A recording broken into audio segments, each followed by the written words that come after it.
Друзья, плохие новости. Мазут.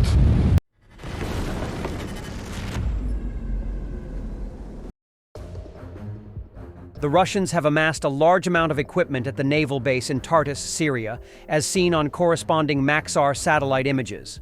The photos show a large number of trucks and other vehicles on the base's pier, with no equipment at the cargo terminals. Obviously, the equipment is waiting for the amphibious assault and cargo ships of the Russian Navy, which are now heading to Tartus. Naval weapons researcher H.I. Sutton has published infographics that show a whole group of such ships heading towards Syria. Thus, a Project 775 amphibious assault ship, Alexander Shabalin, and the Syrian express container ships Sparta and Ursa Major are on their way to Tartus. A group of ships from the Northern Fleet, consisting of one amphibious assault ship and one cargo ship, was also seen leaving under the cover of Udaloy, a Project 1155 destroyer. Recently, Israeli troops targeted one of the deposed Assad regime's weapons depots in the Tartus area. The detonation was so strong that it caused a 3.0 earthquake.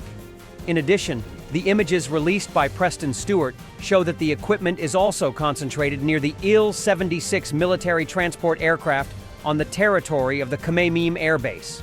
It should be reminded that Russian aircraft, including Su-24 frontline bombers, Su-34 fighter bombers, and Su-30 and 35 fighters, are still stationed at this airbase. In general, the fate of Russian military bases in the Syrian Arab Republic remains unclear, and it is not known whether the new government will allow the bases in Latakia to remain. The scale of the evacuation of the Russian contingent may indicate that it will either be completely withdrawn from Syria or remain in a very limited form. The Russian military used a truck stolen in Ukraine to evacuate its contingent in Syria. A video of the truck was posted by Pepel Klasa on X social media. According to the author, the truck was stolen by the Russian military during the retreat from Kherson in 2022. During the occupation of some regions of Ukraine, Russian troops expropriated a significant amount of civilian vehicles that the enemy used for military purposes, personnel transportation, and evacuation. Most of the vehicles were taken from large companies that had trucks on their balance sheets. These trucks the Russian troops primarily tried to seize. According to the Most media outlet, the looting by the Russian military in Kherson region went so far as to take even old Soviet cars, such as ZAZ and Moskvich.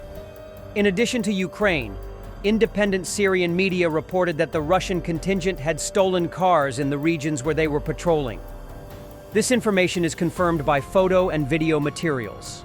In particular, during the evacuation of the Russian contingent, vehicles with Syrian license plates were used, whose acquisition by the Russian forces remains unexplained. Previously, Militarny reported that anonymous sources of the Reuters news agency informed the agency that some military equipment was being delivered to Russia, as well as high-ranking officers of Assad's army. In addition, the Russian contingent, which was deployed in northern Syria and the Alawite Mountains, has now left its positions. The new Syrian government has not yet begun official negotiations with Moscow on the status of Russian bases and further cooperation, which may not continue. And back to Ukraine. The Kyzhak Special Police Forces Brigade eliminated North Korean soldiers in the Kursk Oblast. A video of the operation was shared on the unit's Telegram page. The group of soldiers detected by the Kyzhak unit was attacked using FPV drones and drones equipped with munitions. As a result of the swift actions of the brigade, 2 North Korean soldiers were killed and 7 others sustained injuries of varying severity. Currently, the involvement of North Korean units in the Kursk Oblast has increased significantly, and, according to the Ukrainian military, their actions and behavior on the battlefield differ significantly from those of Russian forces. The strange behavior of North Korean soldiers was also noticed by the Korn Group of the 116th Separate Mechanized Brigade. Weakness and bravery are their tactics. Their trump card is good physical fitness. They do not count on the actions of drones. They wear very strange, funny hats. They hold their weapons as if they were Mosin Nagant rifles. It looks like they are using the same tactics as 70 years ago, the Korn Group's press service said. Previously, the first involvement of North Korean soldiers in assault operations in the Kursk Oblast was recorded. At the time, the military noted that it was the first time they had seen the enemy launch an assault without armored vehicles, and that their actions on the battlefield were significantly different from those they were used to seeing from the Russians. According to one of the soldiers, the Koreans were attacking in infantry platoons of 20 to 30 people, which were being targeted. Russian telegram channels report that mazout fuel from the sank vessels has reached the central beach of Anapa, Krasnodar region of Russia. Here, pieces of if lie on the sand. According to reports in Russian media, on the other beaches, there is a 30 centimeters layer of fuel. Друзья, плохие новости. Мазут дошел до центрального пляжа Анапы к вечеру 17 декабря 2024 года. С днем еще сообщалось, что мазут на центральном пляже не было. И вот смотрите, к вечеру вот он мазут. То есть это не водоросли, это именно мазут.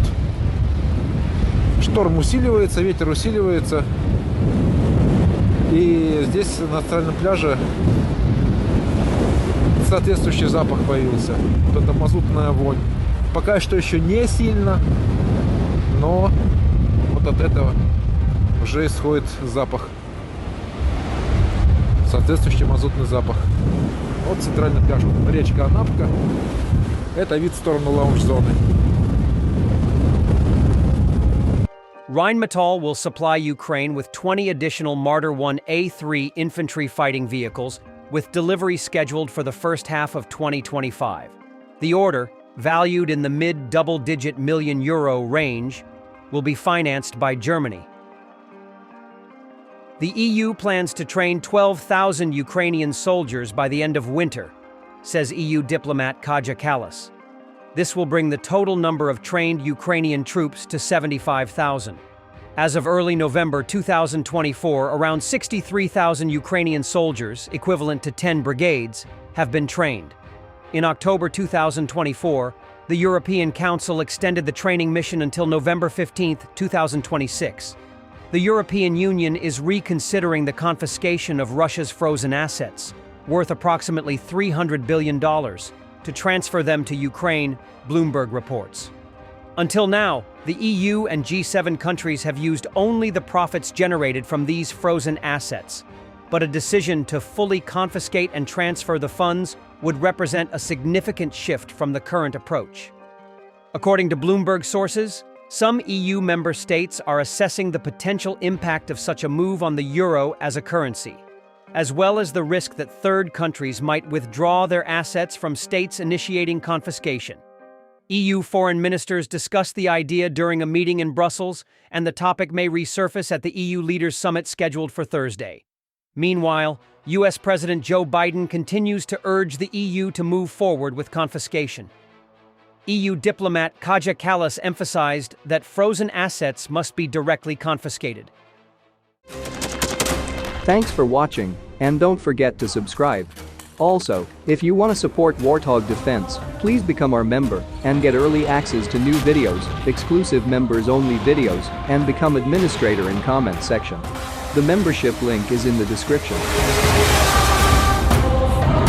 Rescues every day. We had a guy last week, it's 6 rescues in 6 days. You know, he's doing the job every day.